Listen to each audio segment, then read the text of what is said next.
Magpatawad at nang kayo'y mapatawad din. Magbigay at nang kayo'y mabigyan din.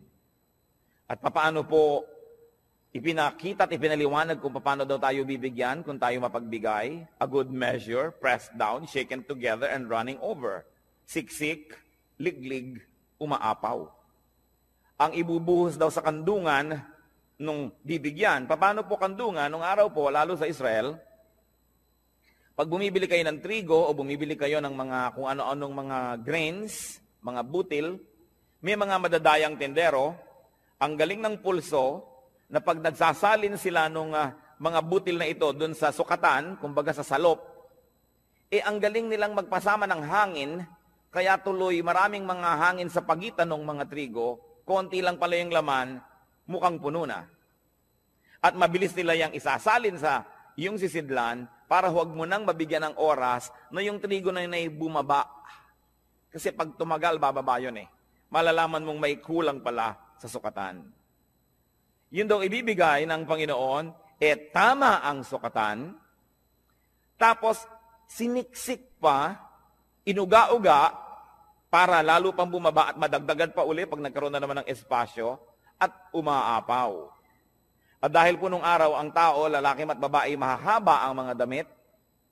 Pag may binibili kayong mga trigo, wala naman kayong dalang paper bag, wala naman kayong dalang grocery bag, hahawakan nyo ang laylayan ng mahaba nyong damit hanggang makarating sa may gitna ng inyong hita ang laylayan na yon, at para kayo ngayong may malaking-malaking bulsang hawak, doon ibubuhos yung pagpapala. Kaya sabi, it will be poured into your lap. Napakagandang makita na yung binigyan ay hindi nagreklamo, nung sukatin niya sa bahay ay hindi kulang, kundi sobra-sobra pa. At narito po yung 3 secrets of blessed people. At pwede rin nating sabihin ito na 3 steps to blessedness. Unang-una pong daan tungo sa pagpapala ng Diyos, do not judge. Huwag manghuhusga ng kapwa. Tingnan po natin sa dictionary ang ibig sabihin ng to judge. It is to form an opinion or to pass judgment on someone. So makikita po natin na yung palang lumilikha ka ng yung mga iniisip tungkol sa isang tao, yung sinasabi mo na siya ay ganito, siya ay ganon, hindi mo pa naman lubos na nauunawaan, yan ay isang uri ng judgment. Pag may nagsumbong sa iyo tungkol sa isang tao, hindi mo pa naririnig ang panig ng isinumbong, kampi ka na agad dun sa nagsumbong, isang uri ng judgment. May nabalitaan ka, hindi mo naman nalaman kung anong paliwanag ng kabilang partido, bumuo ka na agad ng pasya kung sino ang tama at mali, sino ang masama at mabuti, isang uri na naman ng judgment. Huwag daw manghuhusga. Matthew 7:1-2, ang Panginoong Jesus, sabi niya, do not judge. This is another echo of what was said. Or you too will be judged. For in the same way you judge others, you will be judged. And with the measure you use, it will be measured to you. What will happen if we judged? Ano pong mangyayari pag tayo naghatol sa kapwa? Malinaw na malinaw ang sinabi. You too will be judged. Pag ikaw ay humatol, hahatulan ka rin, nino, ng tao at ng Diyos. Di po ba't pag may mga sinasabi sa iyong, dapat malinis ang bahay mo, dapat ganitong ginagawa mo, dapat ganyan ka, sasabihin ng iba, bakit ikaw? Kasi ikay humahatol, hahatulan ka rin. Pero, ang mas masakit doon, hahatulan ka ng Diyos. At yun ang mabigat na hatol.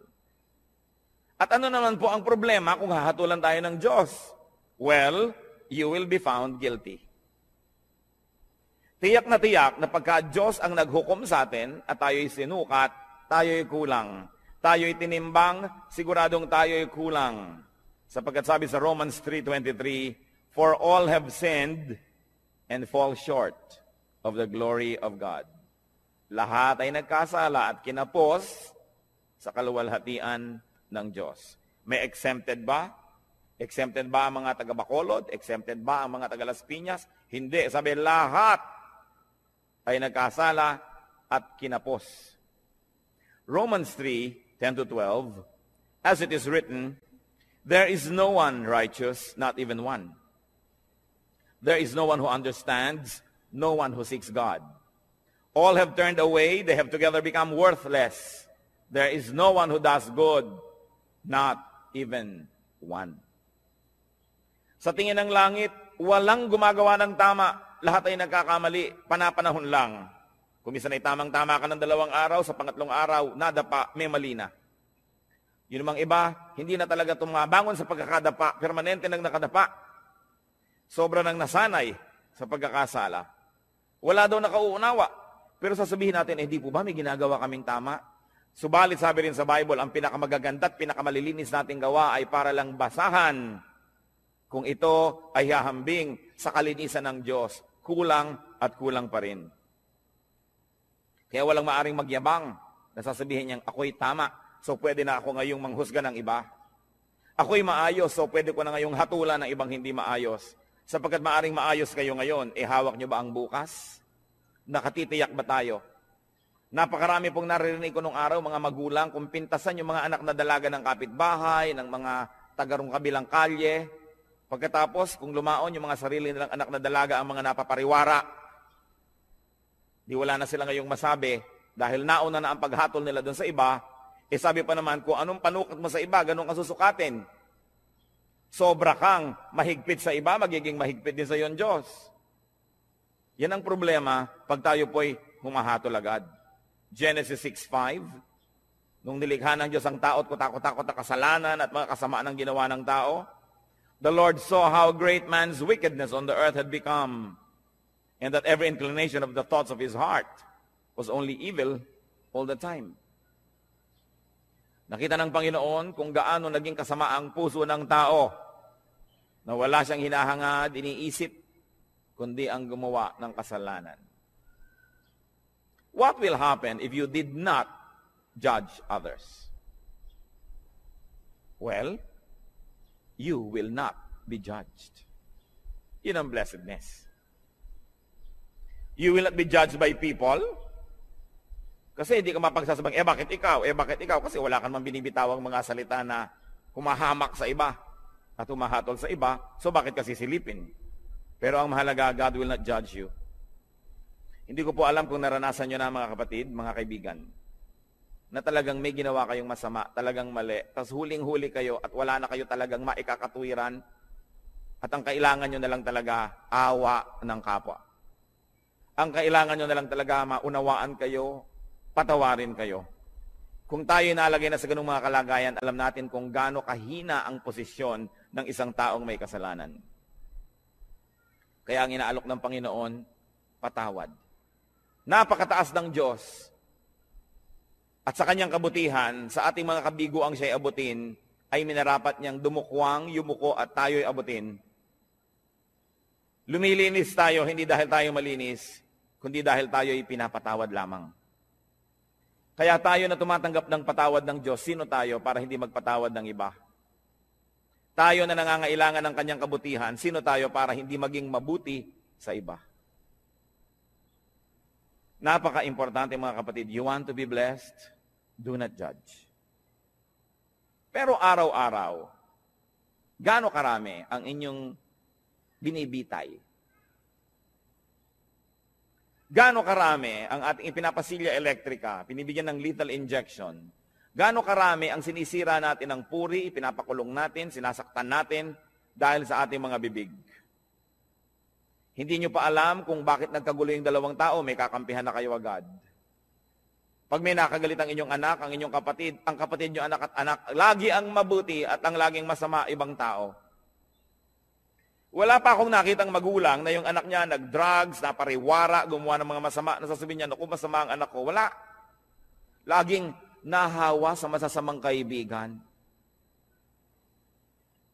Yung mga magulang naman, nung sinasabing masamang kaibigan na yun din na sinasabi nun, ako yung anak ko na influensya lang nung kabila eh. Kailan tayo magbubukas ng mata para tanggapin ang mga kamalian, mga kahinaan natin at ng mga mahal natin sa buhay? Kampi-kampi. We judge people immediately if they cross the path of those people that we love. Kaya yang pong emosyon, madalas yan bumubulag sumisira sa isang malinaw na pag-iisip. Nakita niyo po sa mga hukuman, bago patawan ng hukom ang isang nasa sakdal, kailangan mo nang madinig ang magkabilang panig. May saksi ang umuusig, may saksi naman ang nagtatanggol. Pareho silang bibigyan ng panahon, susuriin ang kanilang mga sinasabi.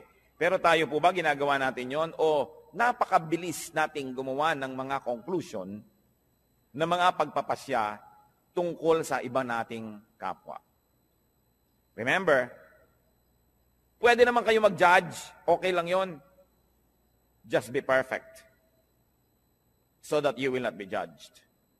But as long as you have sins, as long as you have errors and weaknesses, be kind with your judgment because you will need the same kindness to be applied to you. Do not judge if you want to be blessed. Ngayon po yung verse 37 ng Luke 6 na binabasa natin, forgive and you will be forgiven.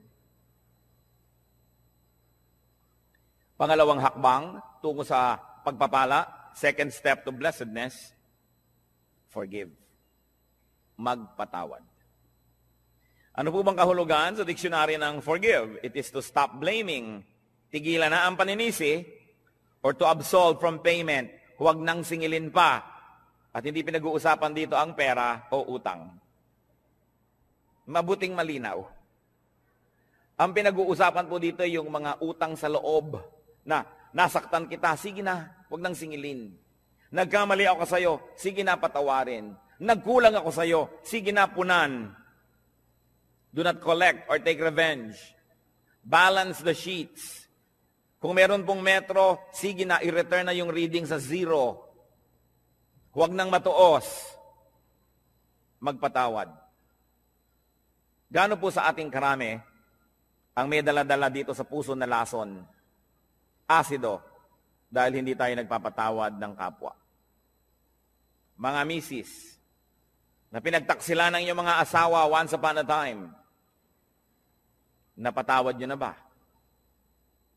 Kasi kung hindi pa kayo nagpapatawad, kahit pa nga kayo yung agrabyado, magiging dalawa ang pagka-agrabyado nyo. Kasi, hindi rin kayo patatawarin. Na bagamat hindi kayo naging taksil na asawa, maaring may iba naman kayong ibang kasalanan na iuusig din sa atin ng langit. Kaya ang nagkataon ay pare-pareho lang tayong makasalanan. Iba-iba lang ang uri, anyo, hugis, kulay ng ating mga pagkakamali. Pero kung tutuusin, lahat din naman tayo ay may mga pagkakamali. At pag hindi kayo nagpatawad, kayo nagiging bilanggo ng taong kinamumuhian ninyo. Tuwing naaalala nyo siya, nawawalan kayo ng ganang kumain, nawawalan kayo ng ganang matulog, tumatamlay kayo. Pati sa pagnenegosyo nyo, nawawala kayo sa sarili, nagkakamali-mali ang sukli. Nalulugi pa rin kayo. Ipagpalagay na minsan na tayong nalugi, minsan na tayong nasaktan, minsan na tayong nahirapan. Pero habang di pa kayo nagpapatawad, patuloy pa kayong masasaktan. Kaya sa pagpapatawad, hindi lang yung taong nagkamali ang pinapalaya ninyo, kundi ang inyong mga sarili rin. Gaano karami ang dumating ngayon dito na may kinikim-kim sa puso na sama ng loob, galit, nakatanim na mga hinanakit. Sayang ang pagpunta nyo rito kung lalabas pa kayo sa pinto ng bulwagang ito na dala-dala nyo pa rin yan pauwi. Alam nyo po ba na kayo'y kinatagpo ng Panginoon ngayon, hindi ito isang aksidente, sapagkat nais niya tayong lahat palayain mula sa spirito ng hindi pagpapatawad. Kung ang Panginoong Jesus na walang kasalanan, hinampas, sinaktan, ipinako, pinagbuhat ng mabigat na troso, inalipusta, binuran sa muka, binunutan ng bigote, sinampal, pinagsabihan ng mga masasakit na salita, sa kabila ng kanyang pagbuhay sa mga patay, pagpapagaling sa mga may sakit, pagpapakain sa mahihirap, sa kabila nun ay siya'y nagawa ng masama, subalit siya'y nagpatawad. Sino naman tayo para hindi magpatawad? Meron din naman tayong nagawang mga masasama. What will happen if you forgave? You will be forgiven. Kuminsan po, nalulungkot ako makita ang marami nating kababayang napaka-mga relihiyoso. Nagpapapako sa krus, naghahampas sa sarili, hinihiwa ng blade ang mga likod, dumidi pa, lumuluhod sa munggot asin, naglalakad ng paluhod, pinahihirapan ng sarili upang mapatawad sa kanyang mga kasalanan. Hindi naman lihim ang daan tungo sa kapatawaran. Hindi sinasabi ng Panginoon na, para patawarin kita, pahirapan mo ang sarili mo, saktan mo ang sarili mo. Ano po ba ang Diyos natin? Sadistang Diyos? Na ikalulugod niya na makita na tayo nahihirapan, nagdurugo, nagpapawis ng dugo? Hindi siya ganon. Hindi hinihingi ng Diyos ang ating mga sakripisyo para niya tayo patawarin. Ang sinasabi lang ng Diyos, magpatawad ka sa kapwa mo at mapapatawad ka rin ng langit. Hindi natin kailangan gawin yung mga mahihirap na ginagawa ng marami.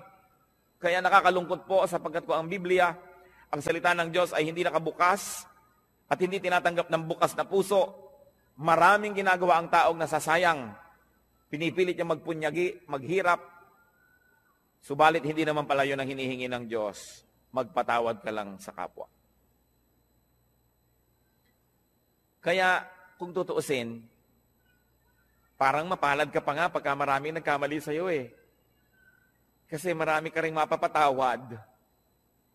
Therefore, you position yourself in the path of God's forgiveness. That's why everything that happens can be a blessing. If only you would open your eyes and see that our God is a God who dispenses blessing everywhere, every time, in every situation. What will happen if you did not forgive others? Ano naman ang mangyayari kung di kayo magpatawad? Matthew 6:14-15. Ito po ang sabi ng Panginoong Jesus. For if you forgive men their sin against you, your heavenly Father will also forgive you. But if you do not forgive men their sins, your Father will not forgive your sins. Yan po yung dasal nating Ama namin. Patawarin mo po kami sa aming mga utang, gaya rin naman ng pagpapatawad namin sa nagkakautang sa amin. Forgive us as we forgive those who trespass against us. Patawarin mo kami, gaya rin naman ng aming pagpapatawad. So ang sinasabi, Lord, kung kami po ay mahilig magbigay ng patawad, edi mahilig din kayong patawarin kami. Kung ayaw po namin magpatawad, huwag nyo rin kaming patawarin. At kung binibigyan po namin ng limitasyon ng aming pagpapatawad, na sinasabi natin, pangatlong beses mo nang ginawa yan, sa susunod, di na kita patatawarin, Lord, ganun din pong gawin niyo sa akin. Pag 3 beses na ako nagkaroon ng isang kasalanan paulit-ulit, sa ika-4, huwag niyo na po akong patawarin. Nauunawa po ba natin ito? Na kung tayo hindi nagpapatawad, tayo rin ang nalulugi. Forgiveness is a bridge. Don't burn the bridge over which you too must pass. Kumisan sa kahigpitan natin, ayaw nating may makatawid, sinunog natin ang tulay, pero yun pala, kailangan din nating tumawid, pati tayo na damay, hindi rin nakatulay. Kailangan ang pagpapatawad. Sasabihin ng iba, Pastor, napakahirap naman po yata yung magpatawad. Agree ako sa inyo. Yes, mahirap. Pero di po ba mas mahirap hindi magpatawad? Naaalala mo pa, sumasakit pa yung dibdib. Lumulungkot ka. Tumataas ang iyong blood pressure. Pagka naaalala mo ang mga gumawa sa'yo ng mali. Mahirap magpatawad, pero mahirap ding hindi magpatawad. Hirap din lang at hirap ang gawin nyo na yung sa panig ng Panginoon, yung inuutos niya magpatawad. At yan po ang dalangin ko ngayon. Kung tayo merong daladala sa puso, dapat patawarin. Siguro parang pelikula na pumapasok sa screen ng inyong utak ang mga mukha ng mga taong ito. Patawarin nyo na. Alang-alang kay Kristo. At kundi man lang alang-alang sa Kanya, mga kapatid, alang-alang sa inyong sarili. Sapagkat malinaw ang sinabi ng Panginoon, ang hindi nagpapatawad ay di rin patatawarin ng Ama sa langit. Kailangan ng isang himala para yan mangyari. Kailangan ng hipo ng Espiritong Banal para tayo magkaroon ng pagpapatawad. At yan po ang hihingi natin sa Diyos ngayon. Isang makapangyarihan na hipo niya. Magkaroon ng himala sa ating puso. Magkaroon tayo ng kakayahang magpatawad. Bagamat hindi sana yun ang gusto natin. Kumisa na yung gusto natin maghiganti. Subalit hindi yan ang paraan ng Diyos. At ang gumaganti, nagagantihan uli, magagantihan, hindi na matapos ang gantihan. So if you do not forgive, you will not be forgiven by people and by God. You will remain guilty. Therefore, you will be judged. And in the end, you will be condemned. Pangalawa pong hakbang, forgive. Pangatlong hakbang, tungo sa pagpapala, give. Napakalinaw po ng sinabi, give and it will be given to you. Magbigay ka at susuklian ka.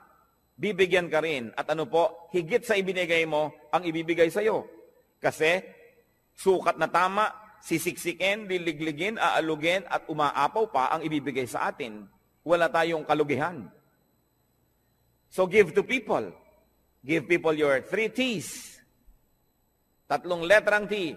Time, talent, treasure.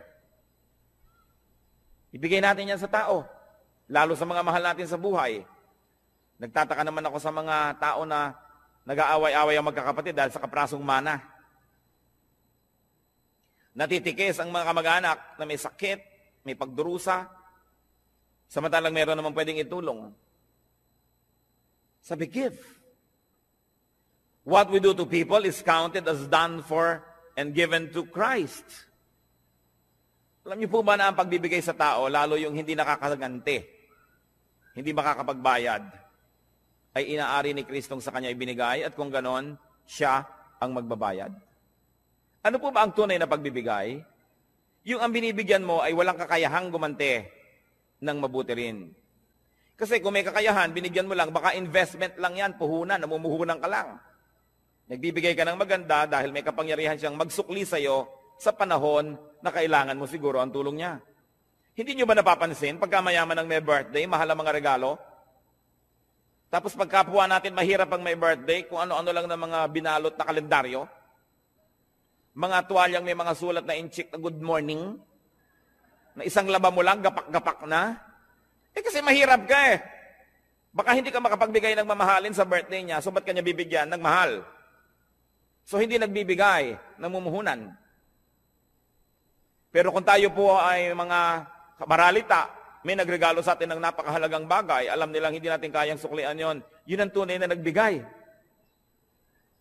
So pati po ang ating mga pagbibigay susuriin natin, tayo ba'y nagpapadama lamang, namumuhunan lamang, o nagbibigay talaga? Sa palagay niyo po ba ay maipagkakaila natin sa Diyos ang tunay na laman ng ating puso? Ang Diyos ang sumusukat, maging na mga iniisip natin na lingid sa ating kapwa-tao. At sabi nga sa Bible po, sa oras ng paghuhukom, sasabihin ng Panginoon, hali kayo mga hinirang, mga pinagpala, nagugutom ako, pinakain ninyo ako, nagiginaw ako, binigyan nyo ako ng balabal. May sakit ako, dinalaw nyo ako. Nakulong ako, nasa piitan, helpless, powerless. Pinuntahan ninyo ako. Han, dito ang inyong gantimpala. At sabi ng mga tao, kailan naman po namin nakita na ganun kayo? Diyos naman kayo. Sabi ni Lord, Aba, lahat ng taong tinulungan ninyo, inaari ko na sa akin nyo yun ginawa. May tanong ako sa inyo. May gumawa ng mabuti sa anak nyo. Di ba tinatanaw nyo? Di ba mas natutuwa pa nga tayo na sa birthday ng anak natin may nagregalo kaysa sa sarili nating birthday? Di ba't kung may mga regaluhan sa Pasko, tinitingnan nyo yung anak nyo kung may nag-aabot man lang kahit isa at nasasaktan ng puso nyo na walang nagbibigay sa kanya?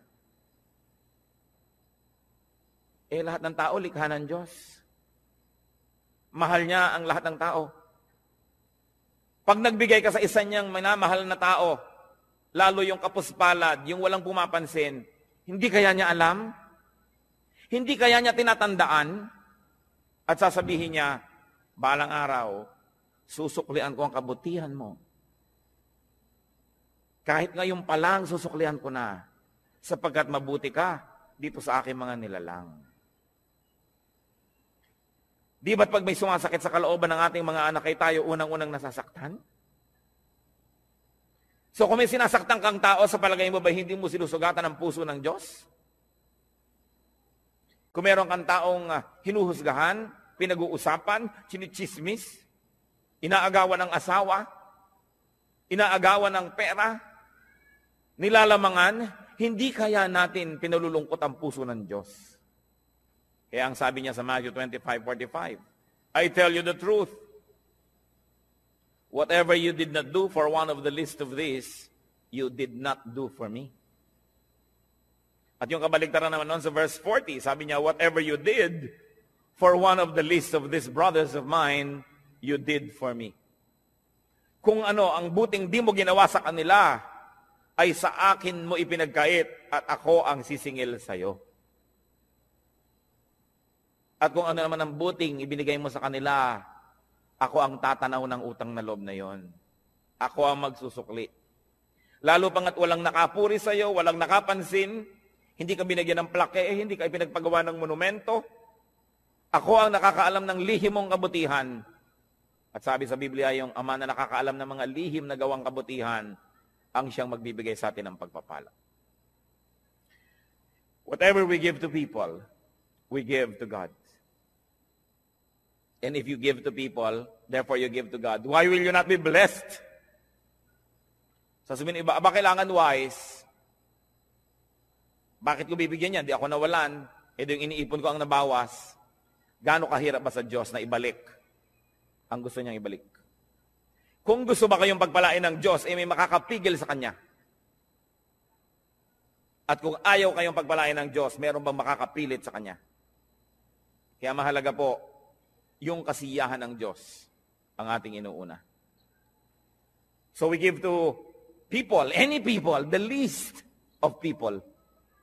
But we also give to Christ's workers. Whatever is given to Christ's disciples, whatever is given to Christ's workers and servants is counted as given to Christ. Mark 9:41, sabi ng Lord, I tell you the truth. Anyone who gives you a cup of water in my name, because you belong to Christ, will certainly not lose his reward. Kausap niya po ang kanyang mga disipulo. Sabi niya, maski isang basong tubig lang ang ibigay sa inyo dahil lingkod ko kayo, hindi malilimutan ng langit yon at mayroon siyang gantimpala. Gusto nating matuwa ang Diyos, maging mapagbigay tayo sa kanyang mga lingkod. Hindi lang sa mga pastor. Kumisan nga yung mga pastor, marami nang natatanggap yan ng mga regalo. Pero yun bang mga singer, Bible study leader, Sunday school teacher, yung janitor, kasama rin yun sa gawain, yung electrician, yung mga usheret, yung taga-piano, lahat yan ay mga lingkod ng Diyos. Hindi lang ang pastor. Naroon ba naman na darating kayo sa church, aabutan nyo man lamang ng kalahating kilong longganisa galing sa Lokban, itong pianista. Sa palagay nyo ba, hindi aariin ng Diyos yun, nasa Kanya ibinigay, lingkod niya yon? Mag-isip-isip tayo mga kapatid, sapagkat maiksi ang buhay. Kakaunti ang mga araw at bilang. Kailangan bawat araw, meron tayong nabibigyan, may nagagawa ng mabuti. Sapagkat ang lahat ng yan ay tinutuos ng langit. Pero mas mabuti sana na hindi natin ginagawa yun dahil tinutuos, kundi dahil talaga ang puso natin ay naging makadiyos na at ang likas sa Diyos ay mapapigay. Ganon din naman ang ibinibigay natin sa church, sa gawain ng church, inaari rin nyo na ibinibigay kay Kristo. What is given to the church is counted as given to Christ because the church is Ephesians 5:23, Christ is the head of the church. His body of which he is the Savior. Kung ang iglesia, ang kapatiran, Kristo ang Diyos, ang lahat ng narito ay bahagi ng katawan. May sinasaktan tayo ng tao sa church, meron tayong pinagpili sa gawain, may pinagpili tayong pagpili, may pinagpili sa bahagi ng katawan ng Kristo. Pwede bang mahal mo sa tao, inaayos-ayos sa katawan?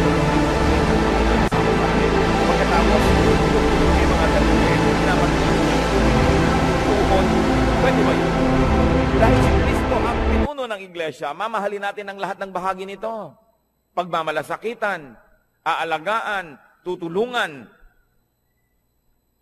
What will happen when we give to people, to Christian workers, to the church?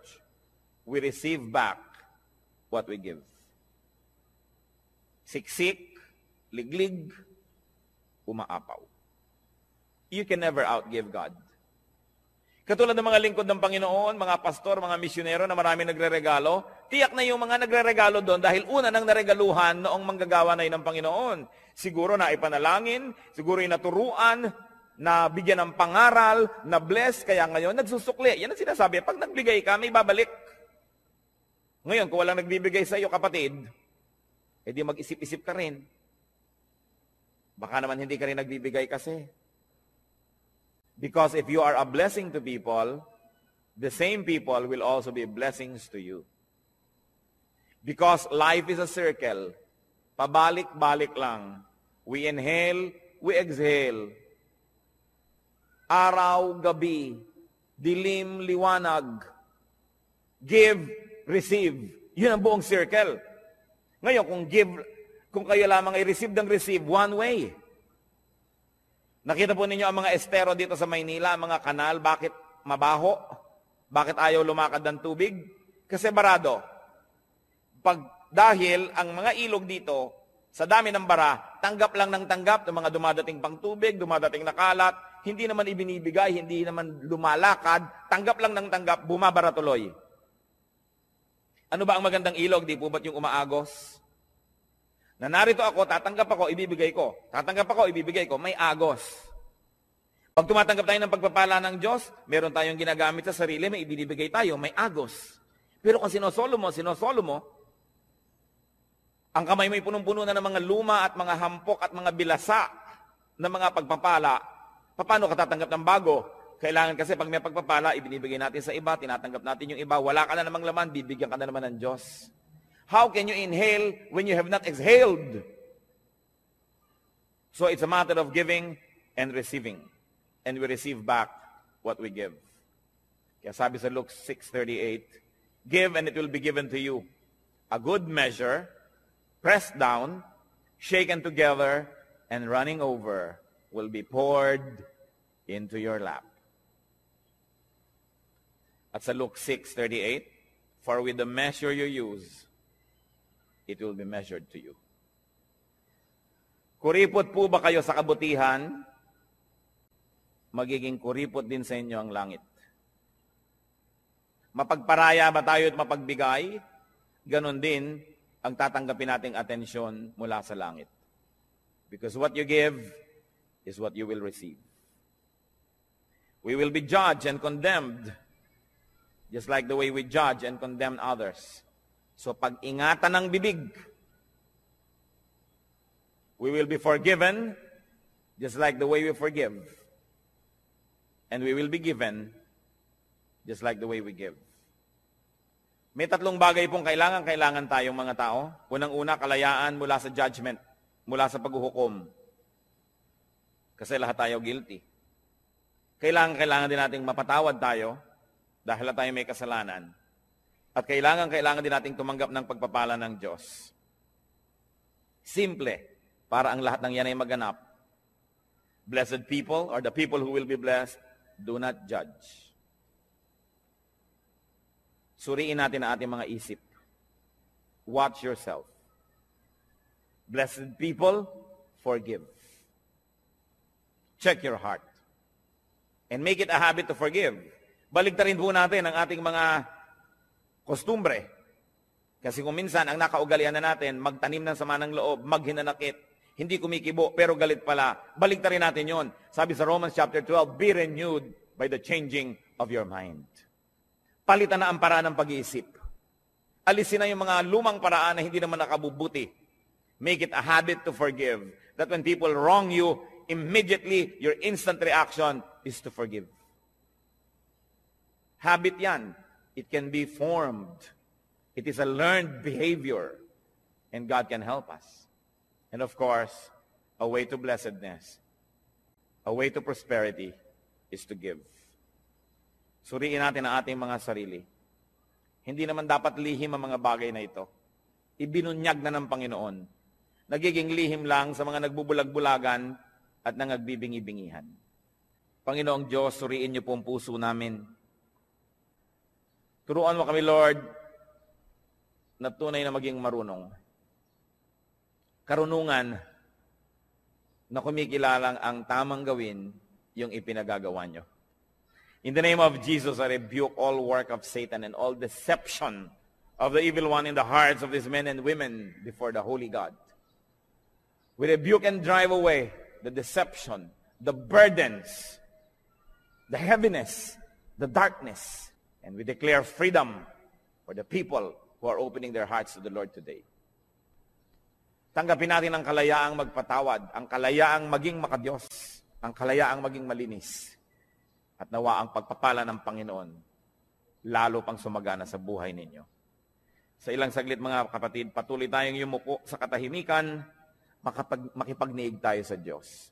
Dinggin natin ang tinig ng Espiritu na nakikipag-usap sa atin ngayon.